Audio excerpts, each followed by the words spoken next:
Friends, welcome to my channel. तो आज की क्लास आप लोग का है, आप लोग अपने थर्ड सेमेस्टर में कौन सा सब्जेक्ट चुने। तो ये बहुत सारे डाउट बच्चों के सामने आके खड़ा हो जाता है कि हम कौन सा सब्जेक्ट चुने, उनको प्रॉब्लम होती है। तो ये वीडियो देखने के बाद आपको कोई प्रॉब्लम होने वाली नहीं है और आप अपना सब्जेक्ट थर्ड सेमेस्टर में ही चुनेंगे, जो कि आगे जब सब्जेक्ट कॉम्बिनेशन बने तो आपको कोई प्रॉब्लम ना हो। तो चलिए देखते हैं। यहाँ पे आप देख सकते हैं कि ग्रुप ए है, ग्रुप बी है, ग्रुप सी है, ग्रुप डी है, यानी ये 4 ग्रुप है। अब इसको आप लोग को इसमें से आपको अपना सब्जेक्ट चुनना है। तो कैसे आप अपना सब्जेक्ट चुनेंगे, यहाँ पे देखिए। तो ये 4 ग्रुप आप लोग के सामने है। अब आप अगर बीए किए हुए हैं, यानी आपका बीए है, आपके थर्ड सेमेस्टर में जो सब्जेक्ट है उसी सब्जेक्ट के हिसाब से अपना सब्जेक्ट यहाँ पे चुना है। जैसे आपने थर्ड सेमेस्टर में हिंदी ले लिया या संस्कृत लिए हैं, इंग्लिश लिए हैं, यहाँ पे आप देख सकते हैं। और बी यानी दूसरा सब्जेक्ट होता है, 2 सब्जेक्ट होता है आप लोग के बीए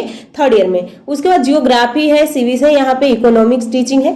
तो इसमें से आपको ए और बी में से कोई 2 सब्जेक्ट चुनना है। जैसे कि आपने हिंदी ले लिया, यहाँ से आप हिस्ट्री ले लिए, या संस्कृत ले लिए, हिस्ट्री ले लिए, जियोग्राफी ले लिए, या इसमें से कोई भी 2 सब्जेक्ट आपको ए और बी ग्रुप में से चुनना है। अगर आपका गृह विज्ञान है यानी होम साइंस आपका थर्ड सेमेस्टर में है, तो आप क्या करेंगे, होम साइंस के साथ कोई और भी सब्जेक्ट होगा।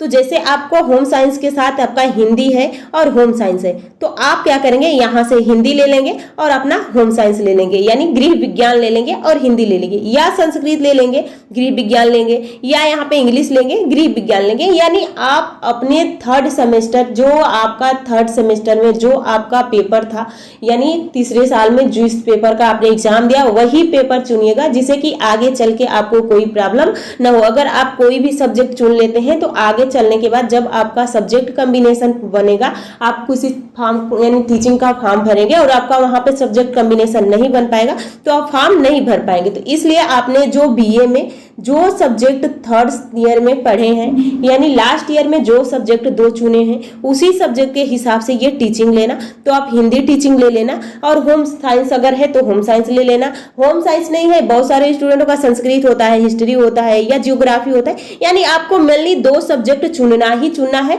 तो आप गृह विज्ञान हिंदी ले सकते हैं, गृह विज्ञान संस्कृत ले सकते हैं, गृह विज्ञान इंग्लिश ले सकते हैं, या इन दोनों में से एक ले सकते हैं। अब यहाँ पे जो स्टूडेंट बीएससी किए हुए हैं वो लोग कैसे अपने सब्जेक्ट को चुनेंगे, तो उनको इनमें से चुनना है, यानी आपको सी और डी में से चुनना है। तो जैसे कि आप यहाँ पे देख सकते हैं, कॉमर्स टीचिंग भी है, साइंस टीचिंग है, होम साइंस टीचिंग है। तो होम साइंस तो ये बीए वालों का हो गया। आप क्या लेंगे, यहाँ पे साइंस टीचिंग लेंगे। साइंस टीचिंग में लेने के बाद जैसे कि आप फिजिक्स लेंगे, केमिस्ट्री लेंगे। जैसे कि यहाँ पे आप लोग बायो और केमिस्ट्री में बढ़ यानी बायो और मैथ में बढ़ जाते हैं, तो आप एक तो आपका फिजिक्स होगा या केमिस्ट्री होगा, कोई 2 में से एक जो आप थर्ड ईयर में लिए हैं वही सब्जेक्ट ले लीजिएगा। तो यहाँ पे आप जो सोच सकते हैं, जैसे कि आपने फिजिक्स ले लेंगे, और यहाँ पे बायोलॉजी वाले हैं तो बायोलॉजी ले लेंगे, या मैथ वाले हैं तो मैथ ले लेंगे। यहाँ पे साइंस में आप लोग केमिस्ट्री ले लेंगे, तो केमिस्ट्री लेने के बाद आप बायोलॉजी वाले हैं तो बायोलॉजी ले लेंगे, और मैथ वाले मैथ लेंगे। ऐसा मत कीजिएगा कि यहाँ पे आप फिजिक्स ले लिए हैं और आप मैथ वाले हैं तो यहाँ पे बायोलॉजी में घुस जाइएगा, नहीं।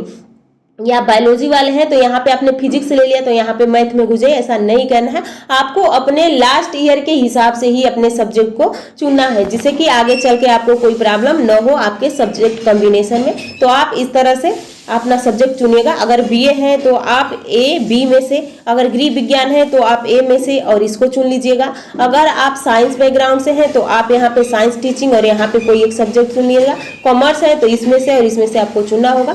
तो आप लोग